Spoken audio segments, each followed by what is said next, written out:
Given the popularity of the two pistols, a lot of people debate the issue of Glock 17 versus Glock 19 for concealed carry, or just an addition to the gun safe. Each gun has serious merit, and both are among the most popular handguns on the market to date. You won't go wrong with either, but here are a few instances where one is a bit better than the other. Each pistol is a fine purchase, and there's a great many holsters sold for both of these. Intangibles make so much more difference than one realizes.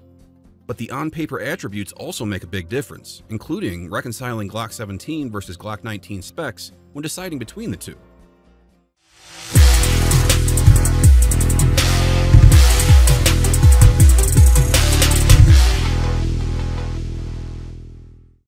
The Glock 17 is longer and taller, as the barrel length is near as makes no difference 4.5 inches, and the gun is just over 8 inches long overall. The 19, meanwhile, has a 4-inch barrel and has an overall length of 7.36 inches.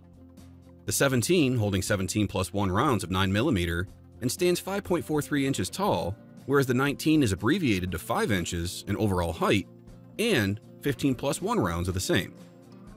Width is the same as well. Both pistols are 1.18 inches wide, making them fairly narrow despite the capacity. Regarding weight, the 17 is slightly heavier at 25 ounces unloaded, though barely by much as the 19 is 23.65 ounces in the same condition. When the 19 was initially released, that was a very impressive figure given the carrying capacity and that most pistols of similar dimension are much heavier, though the gap, as it were, has narrowed significantly in recent years. The 19 is now about average for a compact pistol in that regard, but the 17 remains impressively light. That has made the 17 one of the most popular, full-size guns for everyday carry, including concealed carry, though the 19 is a concealed carry institution. Many people consider the 19 to be the Goldilocks gun, which is able to serve in almost any role. When it comes to shooting, there's actually not much difference in terms of Glock 17 versus 19's recoil, as the 19 is not so much smaller than the 17 for there to be a significant departure, though this is partially subjective. There are two types of recoils, you see. There's the actual recoil, which is the force generated by the gunshot, much of which is actually absorbed by the body without notice. And there's also the felt recoil, which is the recoil force perceived by the shooter. The latter is entirely subjective. Some people will think recoil to be moderate and manageable, others will find it light, and others will find it harsh, despite all shooting the same bullet from the gun.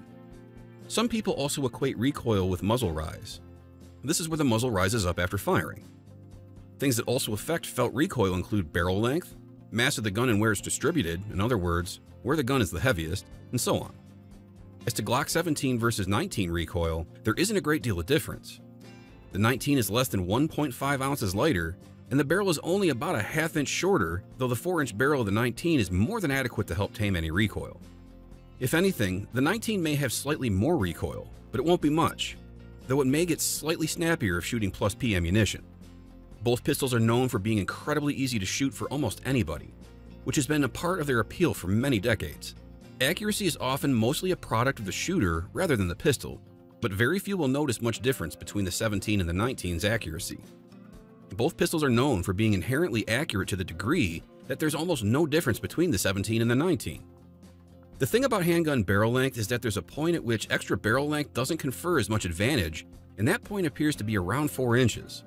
Going from 4 to 4.5 inches in barrel length doesn't do nearly as much in terms of increasing accuracy or velocity as it does going from, say, 3.5 inches to a 4-inch barrel.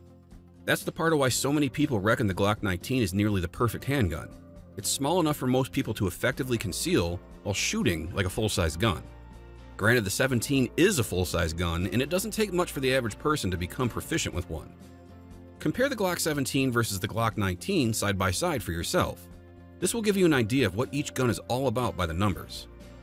Glock doesn't publish their MSRP. You can find Glock Blue Label pricing, but that doesn't reflect what you're actually going to pay in the store. Since in-store prices vary so wildly, it's basically pointless to get into the Blue Label scheme. You can expect to pay somewhere between $500 to $550 in most stores, though your mileage, of course, will vary. In the fullness of time, additional versions of both pistols have emerged, so there are some additional versions of Glock 17 versus 19 to consider. For starters, there are now 3 generations of Glock pistols being offered, with some incremental improvements between them. Generation 3 and 4 pistols are broadly the same, just with the addition of Glock's modular backstrap system, swappable backstrap panels, and a captive recoil spring. Gen 5 pistols add the Glock marksman barrel, revised internals, forward cocking serrations, and no more finger grooves. Starting with the Glock Gen 4 pistols, the standard Glock 17 or 19 pistol is complemented with an MOS variant as well as the standard pistol. The slide of the MOS models is milled for use with a reflex optic and come with 4 adapter plates to use with popular optics. The minor changes in each generation doesn't really change the fundamental differences between Glock 17 versus 19 pistols. It's still the same ballgame. However, if you were interested in adding an optic to a pistol, the Glock 19 MOS models are obviously going to be a bit better suited for concealed carry, and many people are adding optics to their carry pistol these days. Whereas the Glock 17 MOS with an optic is really more of a home defense or competition or duty pistol. Especially if you pair that with a light attachment, the more stuff you add, the bigger the gun gets. And an optic plus a light increases the pistol's footprint dramatically. If you're carrying the stock pistol, a Glock 17 versus the 19 isn't really too big of a jump. The larger pistol only adds about a ½ inch in overall length, and a little less than that in height. While it's big, it's not impossible to conceal carry every day, and plenty of people do. Start adding extras though, and the Glock 17 goes from you could if you wanted to forget concealment. The Glock 19 with an optic and a laser light is still tenable though. If you're having a conundrum about the whole Glock 17 versus Glock 19 in which to buy, since they're both pretty ubiquitous, and the 17 isn't a whole lot bigger than the 19, consider a few things. First, what are you using it for? Second, figure out what attributes are beneficial to you and the gun's intended purpose. The Glock 17 isn't the largest of service pistols, but it's a touch on the large size. While plenty of people do conceal carry with Glock 17, it isn't the easiest, and pains must be taken to keep it hidden. For the smaller concealed carrier, a 17 can stick out like a sore thumb, and at that, so can the Glock 19 in some cases, as the Glock 19 is what many consider to be at the upper limit of what can be effectively concealed. The Glock 17 is a perfect home defense pistol, as it's easy to maneuver and use, and can be equipped with lasers, lights, or a laser light optic. The 19 as well. Another thing to be aware of is that the 19 has smaller grips, which can be much better suited for shooters with smaller hands. So are you looking for a nightstand or a car gun? A concealed carry pistol with high capacity or a gun that can do it all? The 19 will do everything well. The 17 is a little harder to conceal. What about you? Are you a bit on the smaller side? The 17 isn't going to be the easiest to conceal if your hands are a bit small, and you may have issues handling it. Both are among the best handguns you can buy though.